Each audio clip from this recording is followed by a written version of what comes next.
You ever notice that Guzzlord sounds like Tom from Tom and Jerry?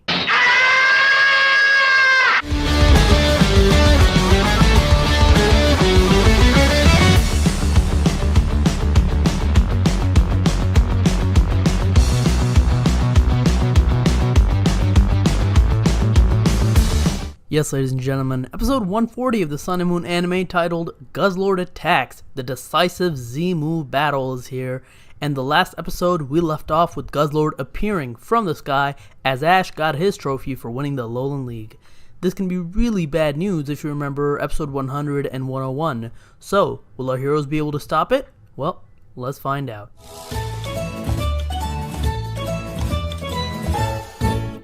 The episode begins with a recap of the league before starting back up with Guzzlord in the battlefield.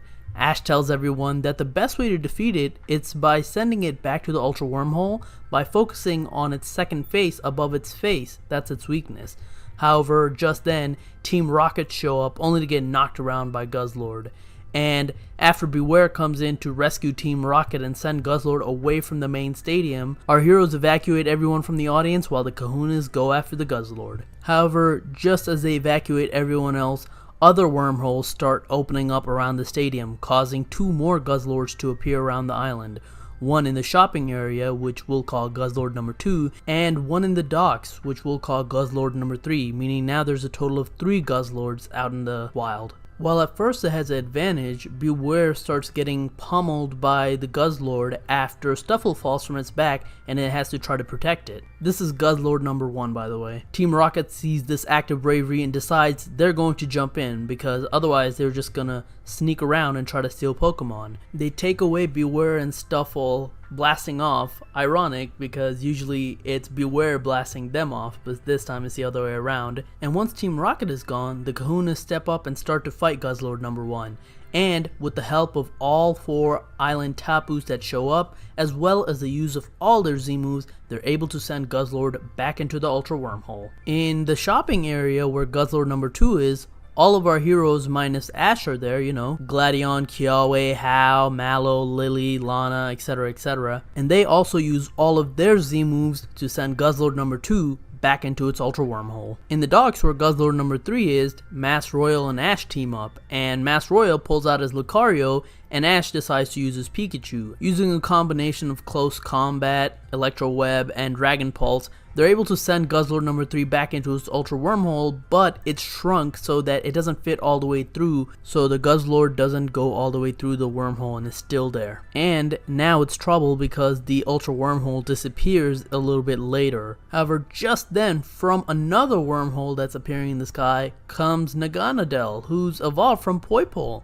And this is the same one that was part of Ash's team a little bit ago. After a little bit of celebrating, they see that it can use Thunderbolt, so Ash and Mass Royal decide to use Gigavolt Havoc simultaneously to send it back into its Ultra Wormhole. As they're doing that, and the 2 Gigavolt Havocs along with Guzzlord's move is clashing, there's so much wind that it tears apart Mass Royal's mask, revealing his face. And after Guzzlord number 3 is sent back into the wormhole that Naganadel comes from, the episode ends with Ash and Rotom realizing that Kukui is in fact Mass Royal, and Kukui's freaking out that Ash found out.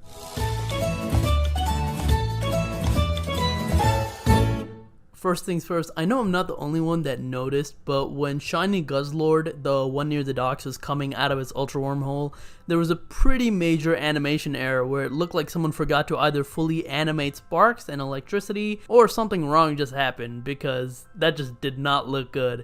And while that's pretty tragic in its own right, I found that pretty hilarious. But anyways, the episode review, it was fine.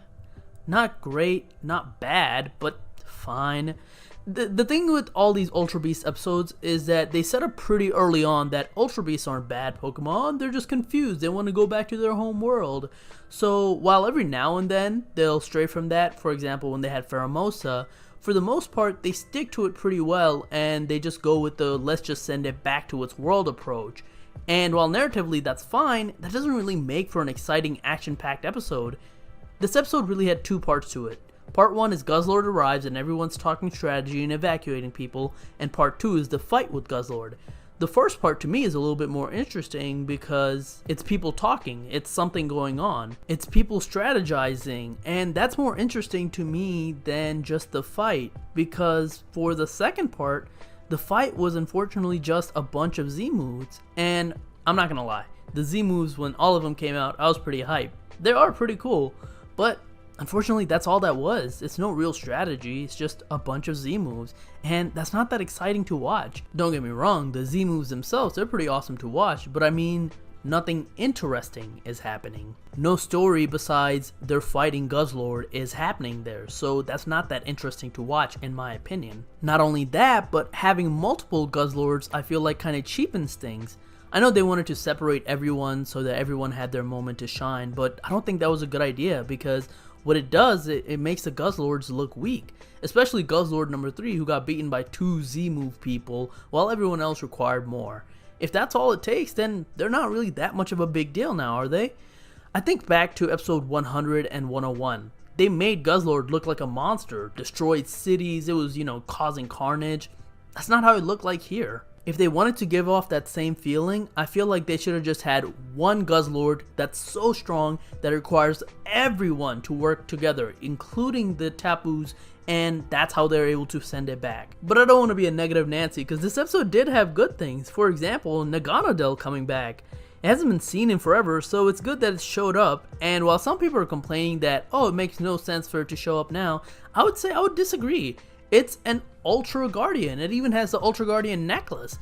The reason it came to Earth was to get help for its world, and since Ash and Co helped it, it came back and returned the favor.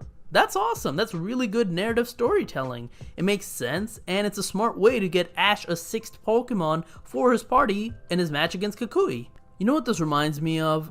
And this is for anyone that watches Dragon Ball, is that this is like Dragon Ball Super episode 129.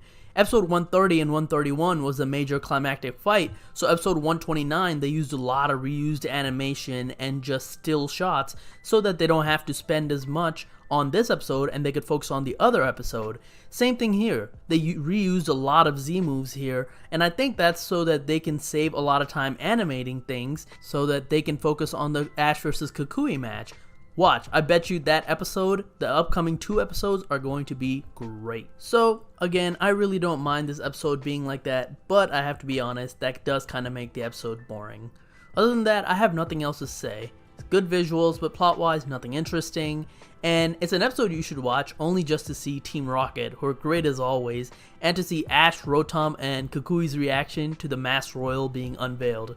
Those 2 things are definitely worth it. You know what's something that I was thinking about, and I actually put this on Twitter, follow me on Twitter at PdGaming, but the 3rd Guzzlord got sent back to where Naganadel came from, right? That means it's going back to the world of Poipole, most likely. So that dragon is royally screwed because that place has so many poison types. Oof, that is going to be brutal for it.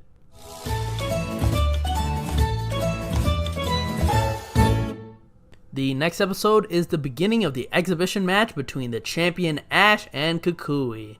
So yeah, I guess they're doing Kukui and not Masked Royal. I'm looking forward to that, since it seems that Incineroar is coming out first, and a little spoiler for episode 142, but it's titled Full Battle, something something something, so the battle might be a 6v6. Either way, I'm looking forward to it. But anyways, that's it for my Pokemon Sun and Moon episode 140 review. Thank you so much for watching. If you liked the video, like, share, subscribe. Let me know in the comments what you think of this episode. You can follow me on Twitter at TheRealPDGaming, and that's it. I'll talk to you guys later. Peace.